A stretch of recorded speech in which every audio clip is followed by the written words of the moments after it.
Maayong adlaw kaninsong tanan. Karon moadto mig People's Park tapos nihunong mi direng dapita kay nakita namo ang Taal Volcano. Ayan kitang-kita.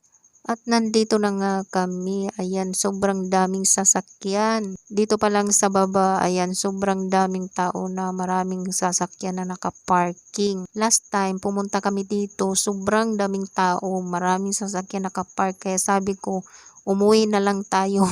Kaya hindi kami natuloy noon. Tapos ngayon naman, pagpunta namin ngayon, ayun, marami na namang tao, maraming sasakyan. Dinarayo pala talaga to ng mga tao. Ayan, paakyat na kami, papunta na kami sa taas. Bago kami papunta sa taas, dito sa baba, bandang baba, meron nang naniningil ng parking. 20 parking fee ang binayaran namin. Ayun, kitang-kita natin dun sa baba. Ayun, paakyat na nga kami. Tapos, merong entrance dito na 30 pesos. Tapos, dalawa kami, 60. Yung mga nabiyahe, mga ayaw maglakad. Malapit lang yan eh. Ganon. Sobrang lapit. Balik-balik lang yan. Kahit konti lang ang laman.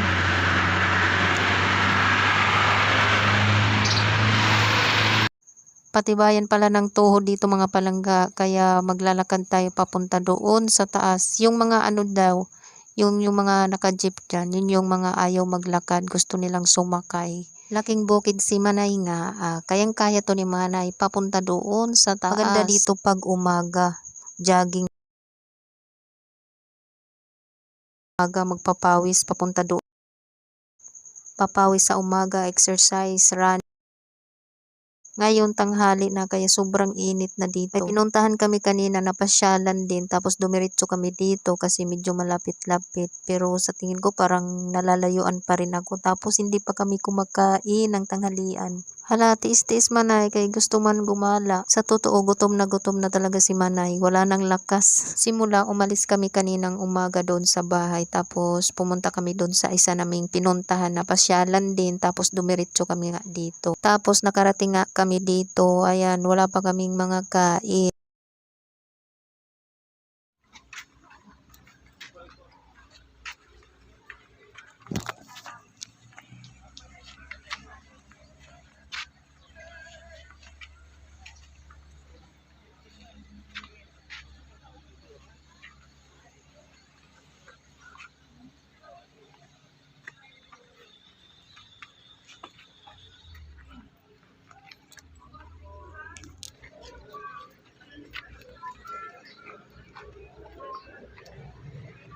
May bayad ang CR. Taas-taas. Saan ang daan papuntang sa akin? Ganta.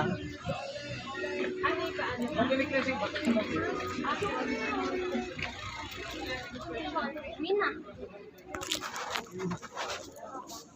Nandun na tayo.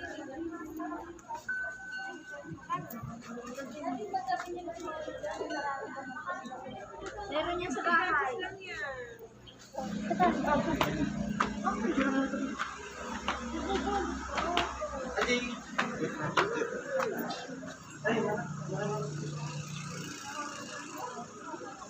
Nip.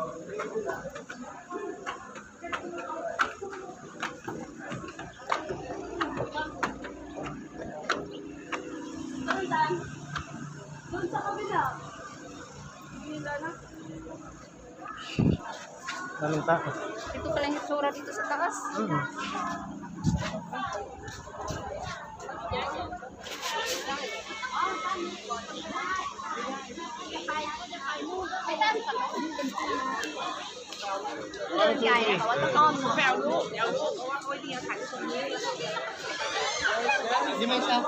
Ito yung itsura dito sa sa taas.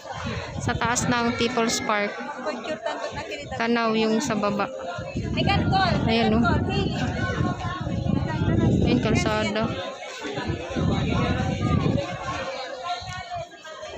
Grabe ang init.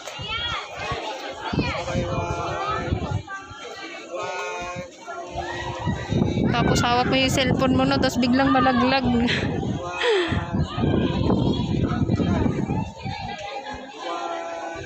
Sobrang taas.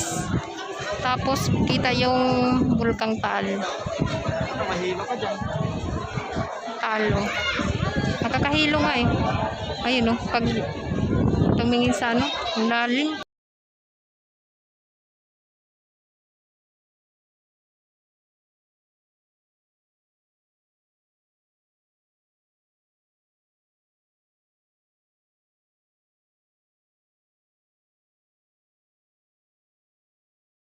Tapos may, ayun pa oh.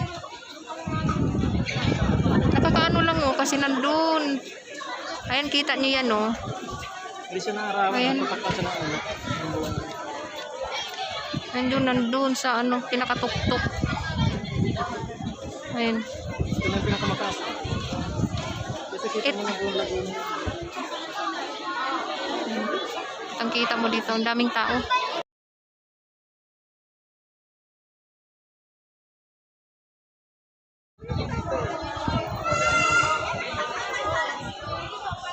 Meron silang ano ba yung tawag niyan? Binoculars, foreign. Ano ba yan? Telescope? Magkano? 10 minutes. Oh, may minutes pa. Ang siyempre. Kaya kada silip mo, piso.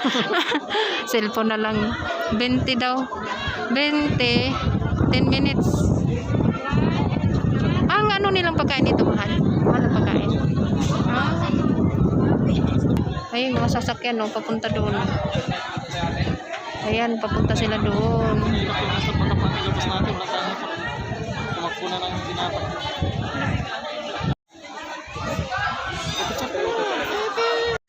Ayun, may pinya pala dito. Ayun, nakikita ko dito pala yun. Yung pinya.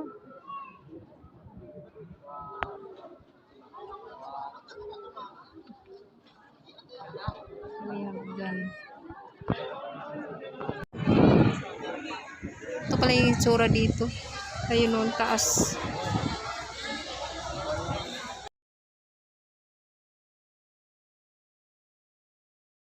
Tapos doon ang ano, Taal Lake.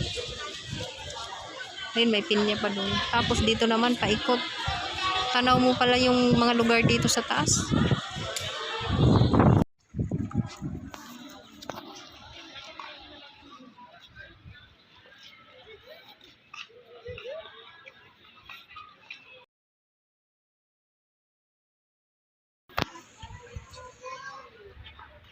Hello mga palangga, nandito ako sa malaking pinya.